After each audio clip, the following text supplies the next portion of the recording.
This last lesson in Unit 4, we're going to be looking at quadratic formula and how we can use that to solve a quadratic equation.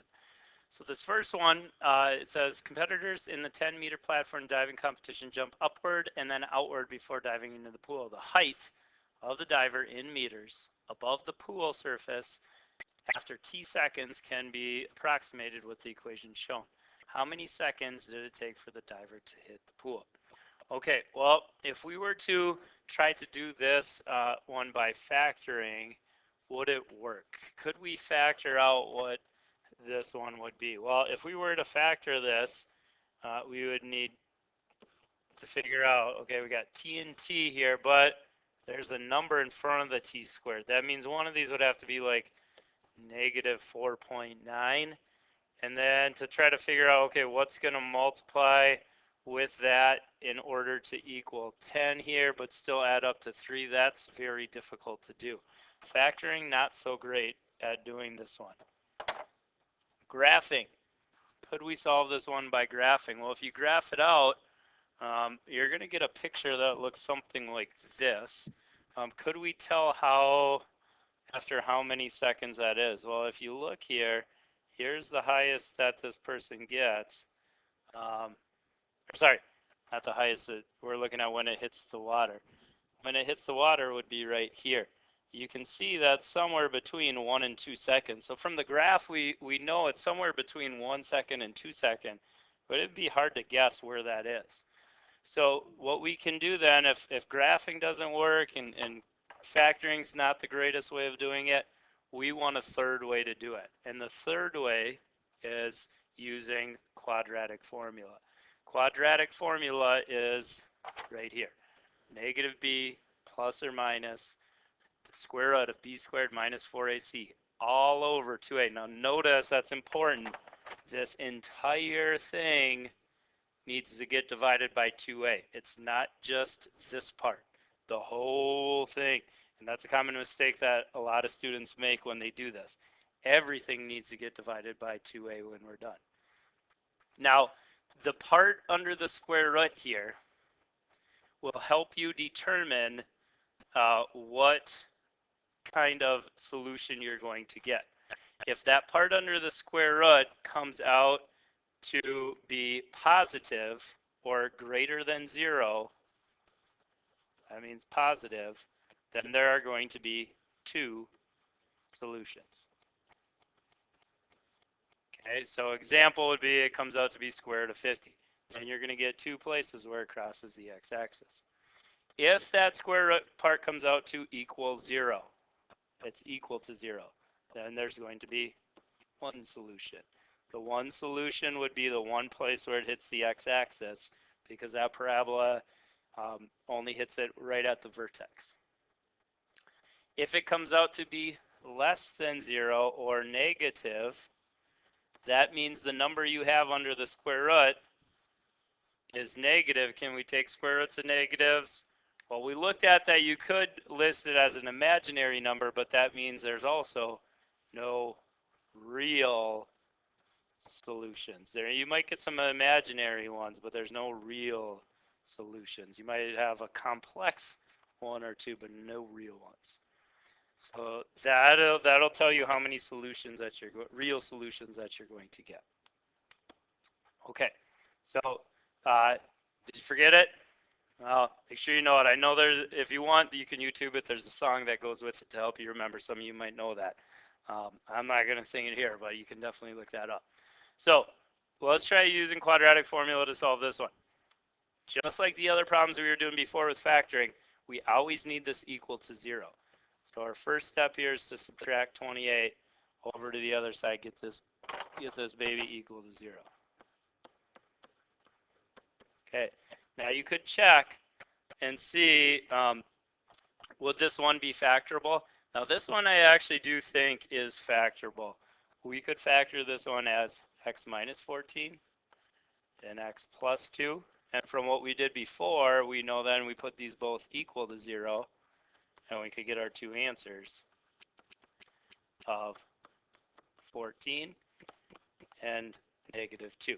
Now, in a real test, I would definitely do it that way. you get the two answers, you'd be done.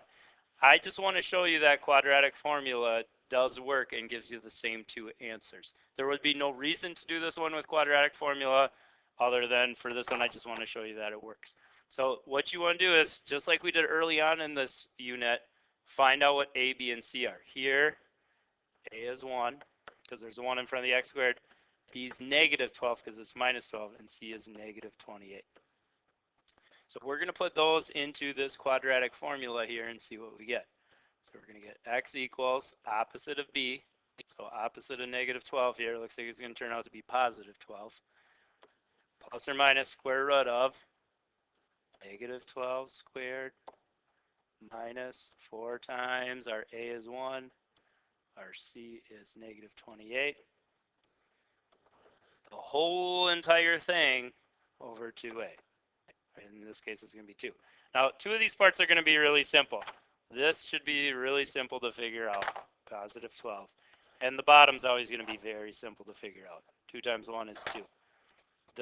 The harder part's the square root part. That's where you might want to use calculator, make sure you're putting in the right numbers and you're doing everything.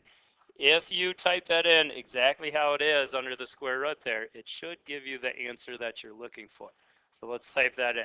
Now, negative 12 squared, you got to make sure this is in parentheses in your calculator, especially when it's a negative number, so that your calculator knows to square the negative. Minus 4 times 1 times negative 28. Let's see what we get when we put that in. 256. That's a positive number. That means we should be getting two solutions with what we talked about before. Now here's a common mistake. Some people will get that 256 and they'll keep going through and do this problem. They'll get it wrong. Because what is over all of this? The square root symbol. Don't forget about doing that. So now we want to check, can we do square root of 256? Sometimes you might be able to, sometimes you might not. Let's check and see if we can do that one. Yep, that one's a nice perfect square. It equals 16. So now we have 12 plus or minus 16 all over 2. Okay, now to figure that out, you want to add these up and divide by 2, and you want to subtract them and divide by 2. It's almost like this becomes two different problems now. Because remember, how many solutions should we get if this is positive? 2 solutions. That means we're going to get 2 answers down here. So we got to do this by adding 12 and 16 and dividing by 2. We also got to do it by subtracting these and dividing by 2. Now, let's add them up. If we type in 12 plus 16 divided by 2, it says one answer should be 20. Now, think back. We got the answers already from factoring. Did 20 come out to be one of our 2 answers? No. Well, why did this come out to be wrong here then? Because we typed in what was over there, didn't we? Well, yeah and no. It looks like it should be right, but your calculator is not seeing it how we want it to be. Remember, we want to add 12 and 16 first before we divide by 2. What's our calculator going to do first? Divide, because dividing comes before adding. That's another common mistake people do with quadratic formula. So what you got to do when you're doing these on the calculator is hit 12 plus 16. Make sure you hit equals first because we need those added. Then divide by 2. And then we get 14. 14 was one of the answers that we should get. So one answer here is 14. If we do the other one, 12 minus 16 is negative 4. Negative 4 divided by 2 is negative 2. Same 2 answers we got before using factoring. So quadratic formula should give you the exact same thing you would get with factoring. It's just that quadratic formula can do some problems where factoring doesn't work out so well. Let's look at one here. This would be an example of one. Factoring's not going to work out too great. If we think about this one, if we were going to try and factor that, one of these is going to be 2x. One of them is going to be 1x. Now we'd have to figure out, okay, what's going to multiply to negative 5? That would have to be like negative 5 and 1. Okay, well, is this going to work out? Let's see. That'd be negative 5x. That'd be 2x. Does that add up to 4? No. Well, maybe it's just because we have them backwards. Let's try flipping them around and see if that worked. So if we put the 5 here and the -1 here, does that work now? Well, let's see. -1x, 10x, does that add up to 4? Nope. This one can't be factored, but it can still be solved. Not everything is factorable. Factorable ones only have answers that are like whole numbers or fractions. This one does not, which means one of the answers is irrational, which means it's one of those decimal numbers that keeps going. So this is one where quadratic formula is needed to solve. We can't solve this one factoring. So figure out your A, B, and C, and we're going to now plug them in. Okay, put them into the quadratic formula over here. So we're going to get x equals the opposite of b plus or minus square root b squared minus 4 times a times c. Entire thing over 2. Alright, again, 2 easy parts. That one's easy, that's -4. This one's easy, that's 4. It's the one under the square root. You got to really make sure you do a nice job on so you get it right here. Let's type that one in the calculator to make sure it's going to come out right. So we got 4 squared minus 4 times 2 times -5. And it looks like it comes out to be 56. Don't forget about the square root now. Square root, 56. Okay, it's positive, which means this one we should have 2 solutions. We should get 2 answers on this one. Let's try doing square root of 56. I don't think it's going to work out too well because is 56 one of our perfect square numbers? Nope. That one doesn't come out to be a nice number. Now, depending on what the problem says, we can go one of 2 ways with this. One thing we could do is if it says find the approximate answers, then what we're going to want to do is use that number 7. It's about 7.48. So if they say find the approximate answer, if they just want you to find the decimal approximation of it, then use this number here of about 7.48. So now what we'd have would be -4 plus or minus 7.48 over 4. And then we do what we just did before. Do -4 plus 7.48 and divide by 4 and find that answer. Do -4 minus 7.48 and divide by 4. And we would find the approximate answers there. Okay, let's just do that quick. So if we do -4 minus 7.48, hit enter, and then divide that by 4. One of the answers approximately, remember this isn't exact, it's approximately, and this is the symbol for approximately, like a squiggly equals here, is -2.87. If we do the same thing with the other one, that one's going to come out to be approximately 0.87. So those would be the 2 approximate answers. Sometimes that's fine. Sometimes that's what the problem will ask you to do, especially maybe if it's asking about what time it takes or something like that. Other times, especially on the ACT though, they might ask you for the exact answer. Exact answer means they don't want it rounded off like that about what it equals. So if they ask for the exact answer, then what we're going to do is continue with what we had right here. Now, square root of 56 doesn't come out, but this is where that simplifying radical stuff we did before comes into play. What we want to look at is there any perfect squares that go into 56? Well, there is. 4 is a number that goes into 56. So let's see how many times 4 goes in there, because what we're going to do is split 56 up into 2 radicals like we were doing before. So let's do 56 divided by 4. 56 divided by 4 is 14.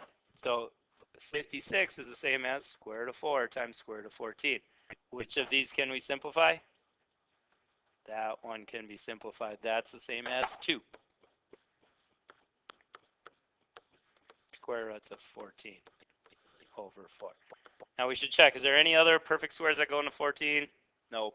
So that would be the exact answer. Now the problem with this is if this was an ACT question, when you have your choices for A, B, C, or D, you wouldn't see the answer we have right here, because there actually is a way to simplify this one a little bit more. Check out the numbers we have left outside the square root signs here. 4, 2, and -4. Is there a number that would go into all of those numbers? And there is, 2. 2 divides into all of those numbers. So let's divide them all by 2, and that would be the answer you would see on the ACT. So if we divide -4 by 2, that's going to be -2. If we divide 2 by 2, that's going to be 1, or just square root of 14. And if we divide 4 by 2, that would be 2. This would be considered the exact answer that you would see as a multiple choice answer on the ACT. So sometimes they might ask for exact, sometimes they might be interested in, okay, about what time is it, or something like that, or about what is it, and that's what you would go with on that one.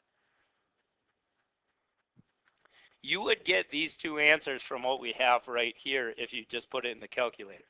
Just to show you, let's do one of them just to show you it works. Watch what happens when I do -2 plus square root of 14. Okay, it equals, and then divide that by 2. That gives us this 0.87. That's just this answer right there. Okay, it's just this one has a lot more of the decimal points that should go after that, but we had kind of rounded off before. Now, even this is not considered the exact answer, because there's even more numbers that would come after these that the calculator just cuts off at some point when it's calculating it out. Okay, let's do another one. Use quadratic formula to solve this one. So again, find your ABC. Here, A is 3, B is 5, C is 4. Let's put all those numbers in here. So you got opposite of B, plus or minus square root, 5 squared minus 4 times 3 times 4. Whole entire thing over 2a. Again, two easy parts. That's going to be -5. That's going to be 6. Tough part is that part under the square root. Use your calculator. Make sure you're doing it right here. So you got 5 squared minus 4 times 3 times 5. What's this one come out to be? -35. So we got -35 under the square root. Are we going to be able to get are we going to be able to solve this one for a real solution? No. Square root of a negative, remember, not so good. Try typing that one in the calculator. It's not going to like you. There's no real solutions on this one. Now, on the ACT, that might be one of your options. If that is, then that would be the answer you'd pick. However, sometimes on the ACT, though, they'll want you to figure out what is the complex answer. What's the answer when you start involving I? So remember, anytime there's a negative under the square root, another way we can write that is pull the negative out, write it as imaginary number, and then have the positive number underneath the square root. Okay, 35, there's no,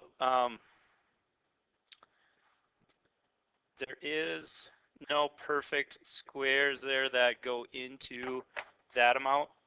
And so I think on this one, I think I had typed this in wrong before. Let's recheck this here. 5 squared minus 4 times 3. It should have been times 4, not times 5. Looks like it actually should be -23. The rest of the problem kind of remains the same. It's still a negative number here. Now, especially a number like 23, there is no numbers that go into 23. And so this would be considered the exact answer. There's no way to simplify that more because there's no numbers that go into 23. So that would be the exact answer, even though there are no real solutions with that one. Let's try a word problem or two here. There's a very good chance you're going to see a word problem involving quadratics on the ACT. So this one says a path of football thrown across the field is given by the equation shown right there.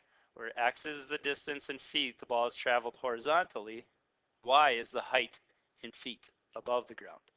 How far has the ball traveled horizontally when it returns to the ground? Anytime they ask you what's the height when it hits the ground, well, ground we would consider a height of 0. So anytime they say what time does it hit the ground, or what time does it hit the water, or anything where it'd be like the surface of the earth, that's going to be a height of 0. So the height in this equation they said was y. That means this equation is equal to 0. Well, we know how to solve quadratic problems when it's equal to 0. That would be either factoring or what looks like in this case a quadratic formula problem, because I don't think that one looks very factor friendly. So do like we did before, find your A, your B, and your C and see what you get. So A would be this number. B here, we know it's 1 because that's the number in front of x, and C is 5. Okay, put those into the quadratic formula now and see what you get. I want you to try this one. This would be one where it looks like approximating is going to be okay because they want the approximate answer on this one. So see what you, pause the video, try this one out, see what you come up with, and then see if it matches what it's supposed to be. Okay, let's see what you got. If you put all the stuff in the quadratic formula, that's what it should look like. Simplifying that then, this first part's just going to be -1. This bottom part, you can times that. That's going to be -0.01. The square root part, you should get square root of 1.1. All right, this one's looking approximate answer now. So let's use calculator, figure out what about square root 1.1 equals. Looks like it's approximately 1.048. So let's go with that.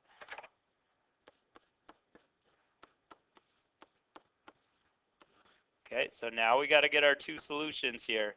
Our two solutions would be adding those two numbers and dividing by -0.01 and dividing them and seeing what you get. So let's add them first. -1 plus 1.048. Remember, you got to hit equals here before you divide. And then hit divide by -0.01. One answer they give is one answer we get is -4.8. I don't know that that's going to be our answer. I don't think the ball traveled backwards. Let's do the other one. So if we do -1 minus 1.048 and divide by -0.01, the other answer we get is 204.8. That looks like the answer that we would want to go with here. 204.8 feet is how far the ball traveled. We want to do the positive one here because I don't think the negative one necessarily answers what we're looking for. So that's how far the ball traveled. Someone must have thrown this ball quite a far away for 204 feet. That's quite a bit of yards. Let's see what that would be in yards here. We divide it out by 3 to convert it to yards. They threw it about 68 yards. That's a heck of a throw. All right, last problem, number 5. An object is shot straight up in the air with an initial speed of 800 feet per second. Okay, that 800 feet per second, that's just this 800 right here. The height that the ball travels after t seconds then is given by this equation. When will the object reach 10,000 feet? Okay, well, that question is what we want to answer. What is it going to be when the height gets to be 10,000? 10,000 then is what we want to be putting in this equation for the height. So if we plug that in, here's what our problem looks like now. Okay, now you got to check, could we just solve this one with regular algebra? If you got more than one variable and one of them has an exponent, no, you're not going to be able to just go through and solve that like you would have in geometry or algebra 1. This one is a quadratic. We need to solve it. Any quadratic you need equal to 0. So the next thing we need to do is get this equal to 0. One way you could do that on this one, would be moving them all to the same side. Let's add 16t squared and 800 over to the other side and get our equation here. So we get 16t squared plus 800t plus 10,000 equals 0, because now all this stuff would cancel out. So now that it's equal to 0, you know your A, B, and C here. A is 16, B is 800, C is 10,000. Now I'll put it in a quadratic formula or factor. I don't know that that one looks too factor friendly here. This might be a good one to do quadratic formula on. So our time in this case, instead of x, it's going to be t, would be the opposite of b, plus or minus the square root of b squared minus 4 times a times c. All over the whole thing's over this. Again, two easy parts. That's negative 800. The bottom's going to be 32. Okay, let's check out our part under our square root here with the calculator. Okay, so putting that one in, you got 800 to the second power minus 4 times 16 times 10,000. And it comes out that that equals 0. Okay, so we got plus or minus square root of 0. Well, what is square root of 0? It's 0. Just try it on your calculator. So now we got negative 800 plus or minus 0 over 32. If we add or subtract 0, is that going to change at all? No, adding or subtracting nothing is not going to do anything.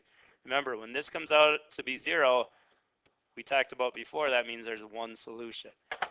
That's because adding and subtracting 0 is not going to change the negative 800 at all. So the answer for this one is what we would get if we divide this out.